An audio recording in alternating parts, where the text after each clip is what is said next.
से इतने महान पुरुष की अब बात कर रहे हैं खदेरन बाबू की, क्या उस गांव में एक गोलंबर है, क्या उस गोलंबर का नाम खदेरन बाबू के नाम पर नहीं होना चाहिए? क्या वहाँ मूर्ति नहीं बनना चाहिए? देखिए, मैं पिछले बार वहाँ जो 1 साल हुआ खदेरन बाबू का जयंती जब मना था, तो बहुत लोगों के आग्रह पे ये प्रस्ताव पारित हुआ था कि विक्रम गोड़खड़ी गोलंबर पे खदेरन बाबू के मूर्ति का एक स्थापना किया जाए। हमने इस बीच के साल भर के कालखंडों में बिहार सरकार को भी चिट्ठी लिखा, NHI को भी लिखा, उन्होंने किसका कोई जवाब नहीं दिया। बैठा है, उसको लीडरशिप से मतलब नहीं है, उसको अन्य चीज़ों से मतलब है। कौन बाहुबल वाला है, कौन पैसा वाला है, कौन उसको चापलूसी उसका कर सकता है, इस आधार पर नेताओं का चयन हो रहा है। आधार पर चयन नहीं हो रहा है कि आप जनता के कितने करीब है, आप जितने जनता के बीच में आप कितना काम करते हैं, लोगों के लिए कितना सुलभ है, इस तरह की चीज़ों को नहीं देखा जा रहा है। और धीरे धीरे हुआ। विक्रम में हमारे ऐसे बहुत से नेता हुए, भाजपा से यही रिलेटेड बता देता हूँ, जैसे सुभाष बाबू हुए, जैसे शशि भैया हुए, जैसे सुगन बाबू हुए।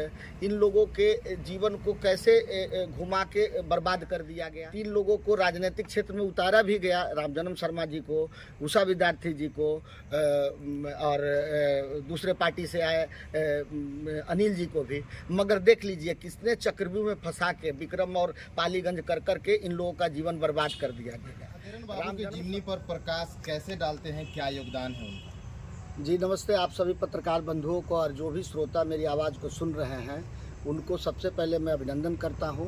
और 10 अक्टूबर को खदेरन बाबू का 125वां जयंती है।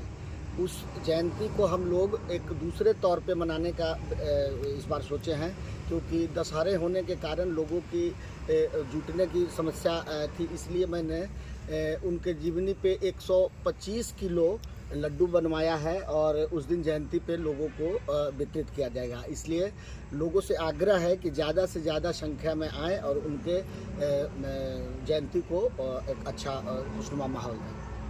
खदेरन बाबू के विस्मृति के पीछे राजनीतिक दलों और नेताओं का क्या षड्यंत्र? देखिए, 1 मिनट क्वेश्चंस को, जो पहला क्वेश्चन उसका पहले आंसर दे दूँ, क्योंकि मैं सिर्फ ये कह पाया।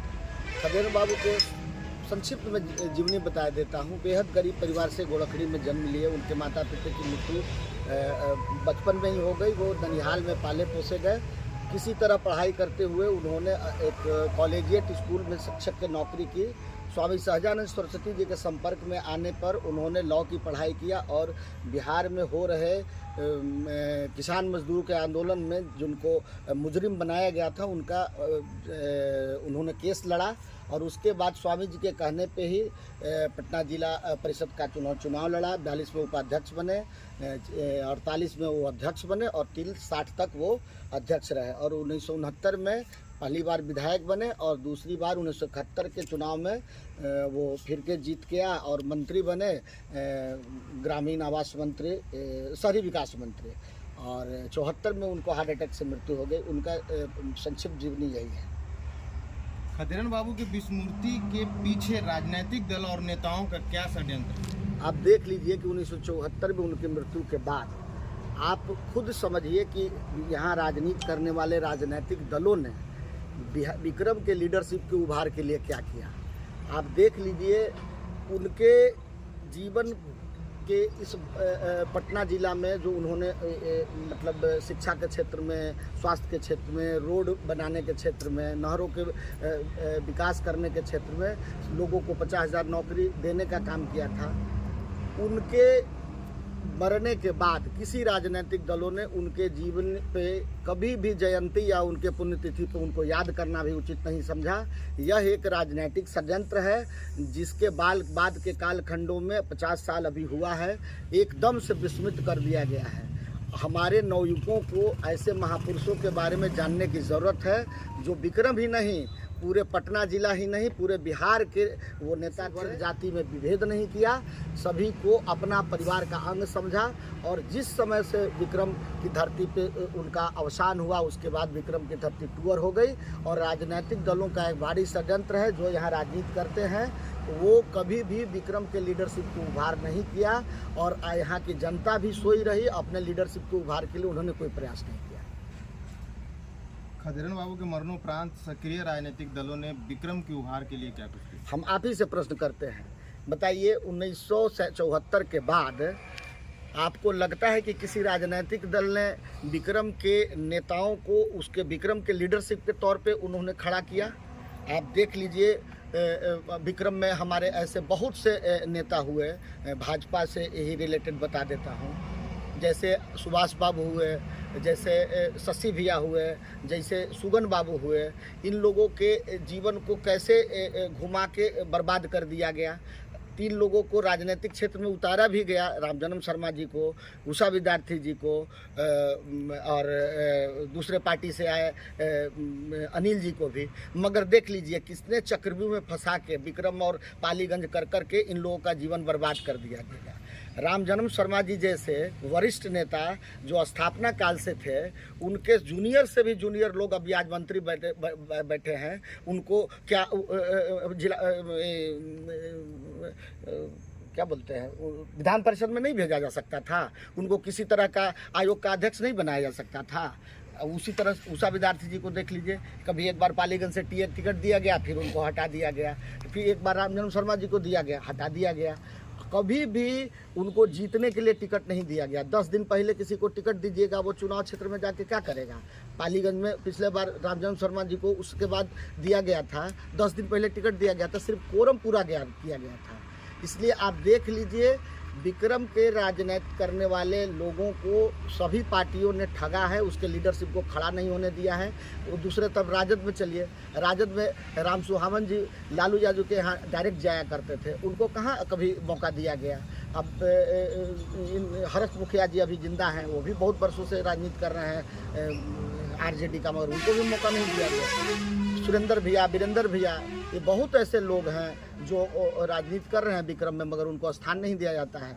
अभी लोकसभा का चुनाव हुआ, शंभू भाई जैसे बहुत लोग ऐसे हैं जो लीडर बनने की क्षमता है, मगर उनको पार्टियों ने कभी आगे बढ़ाने का काम नहीं किया। चुनाव में उनसे सिर्फ मदद लिया, उनके कार्यों को उस तरह से आगे नहीं बढ़ाया कि जैसे वो लीडरशिप के तौर पे उभरा है। इसलिए पार्टियों का षड्यंत्र है। एक शंकर पासवान है माले से, एक बहुत अच्छा लीडर है, मगर उसको भी उसकी पार्टी उसको बहुत आगे नहीं बढ़ाएगी। उसके यौवन काल के चीज़ों को वो सिर्फ अपने लिए फ़ायदे में परिवर्तित कर लेगी, फिर उसको छोड़ देगी।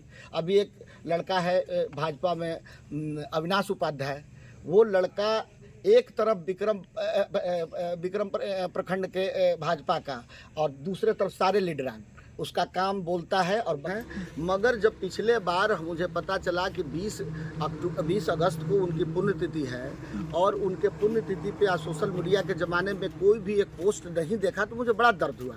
मुझे लगा कि यहाँ के लड़के एक किसी पार्टी के यहाँ प्रभारी होने पे, दूसरे स्टेट के होने पे, उनके माताजी के मृत्यु के उपरांत बहुत पोस्ट मैंने देखा, मगर अपने महान विभूति के बारे में एक पोस्ट नहीं लगा, तो मुझे दर्द हुआ। इसलिए मैंने 10 अक्टूबर को उनकी जयंती पे पिछले बार कार्यक्रम किया था, और ये बताने के लिए हमारे नवयुवकों को कि आपके यहाँ के जो महान विभूति हुए हैं वो बिहार विक्रम के नहीं, विक्रम नहीं, राज्य स्तर पर उनका नाम था जिस समय वो राजनीति कर रहे थे। और मैं आप लोगों के माध्यम से मांग करता हूँ बिहार सरकार से कि बिहार के सर्वोत्तम पुरस्कारों में जो है उसमें उनको शामिल करके उनको मरणोपरांत दिया जाए। खदेरन बाबू जैसे महान विभूति को, महान समाज सेवक को, महान बैरिस्टर को, महान मंत्री को, महान स्वतंत्रता सेनानी को, अब इससे बड़ा और क्या परिचय हो सकता है। स्वतंत्रता सेनानी से लेकर मंत्री, बेहतरीन अधिवक्ता, इतने मल्टी डायमेंशनल पर्सनालिटी को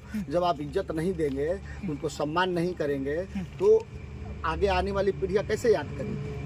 विक्रम विधानसभा के चुनाव को लेकर देखते हैं जिस तरह से बाहरी लोगों का एंट्री कब से शुरू हुआ। देखिए, इसको हम अभी एक लिटरल एंट्री के तौर पे बताते हैं। आप देख लीजिए, खदेरन बाबू की 1974 में मृत्यु हो गई। 77 के चुनाव में जनता पार्टी के तरफ से पहली बार कोई दूसरे क्षेत्र से यहाँ आके लड़े, उनका नाम था कैलाशपति मिश्रा जी। कैलाशपति मिश्रा जी का कालखंड विक्रम के लिए उस तरह से स्मरणीय तो मुझे नहीं है जो खदेरन बाबू के तौर पे देखते हैं, मगर हाँ कोई बुरा भी नहीं है। उसके बाद में फिर ये लेटरल एंट्री दूसरी बार 1995 में हुआ, जब सीपी ठाकुर जी को यहाँ से ला के लड़ाया गया। महान नेता है, आज भी उनको मैं बहुत सम्मान करता हूँ। मगर विक्रम के जनता के साथ उस समय भी धोखा हो रहा था जब सीपी ठाकुर को यहाँ ला जा रहा था। उस समय के यहाँ के लीडरान को क्यों नहीं मौका दिया गया था? फिर 2002 में जाके जो संघर्ष कर रहे थे, सुबुद्धि आई भाजपा को, रामजन्म शर्मा जी को टिकट दिया, मगर एक साजिश के तहत एक ही कालखंड में उनको इस तरह से बदनाम कर दिया गया कि दूसरे बार वो हार गए और 6 महीना में जो फिर चुनाव हुआ उसमें उनको टिकट नहीं दिया गया। और वही समय से भाजपा अपने नेताओं के से हट के दूसरी पार्टी से आयातित नेताओं पर निर्भर हो गई, जो आज तक क्रम जारी है। भाजपा अपने कैंडिडेट को यहाँ सिर्फ झोला टांगने वाले के तौर पे रखती है। अभी के तत्काल के टाइम में आपको बताते हैं, एक रितेश कुमार है जो अपने बलबूते पे राजनीति शुरू किया और पटना जिला कोऑपरेटिव का वो अध्यक्ष बना है और अभी वो अमित शाह के नेतृत्व में भाजपा में शामिल हुआ है, जो वो एक कोर टीम में है। अब बताइए उस तरह के फिगर को विक्रम में क्यों नहीं उभारा जा रहा है? क्यों दूसरे पे हम लोग विक्रम के लोग डिपेंडेंट हैं? तो विक्रम की जनता को भी सोचना चाहिए। इस बार विक्रम की जनता को अपने लीडरशिप को खड़ा करना पड़ेगा, नहीं तो उसका भुगतान देख लीजिए। आज आपके ब्लॉक में, थाना में, एसडीएम ऑफिस में आपके साथ कौन नेता खड़ा है? क्योंकि आपका लीडरशिप नहीं है। आपने लीडरशिप पार्टी से दूसरे माध्यम से टिकट लेके आए हैं और आपको चुनाव में हम कुछ रिश्वत देते हैं, तो हम आपके लिए कुछ नहीं खड़ा हो पाएंगे। तो जनता की आज ज़रूरत है, जनता सोचे इस बात पे कि उसको अपना लीडर चाहिए और उस अपने लीडर को बनाने में वो योगदान करे। आप और हम, डॉक्टर, इंजीनियर, व्यापारी, बिजनेसमैन, इवन की समाज अपराधी भी बना रहा है, मगर आज एक लीडर बनाने की ओर हमारा समाज उन्मुख नहीं है। समाज पे ये दायित्व है कि अगर उन्हें इन मकरजालों से बाहर निकलना है तो लीडरशिप को अपना वो बढ़ाना पड़ेगा। और अब जनता पे आप छोड़ते हैं कि वो क्या करते हैं। ठीक। माँ शारदे का त्यौहार चल रहा है, दशहरा भी नज़दीक है, क्या संदेश देना चाहेंगे नवरात्र को लेकर? सभी लोगों को नवरात्रा की बहुत बहुत शुभकामनाएं। आज छठी है और कल परसों से पट अनावरण होना शुरू हो जाएगा।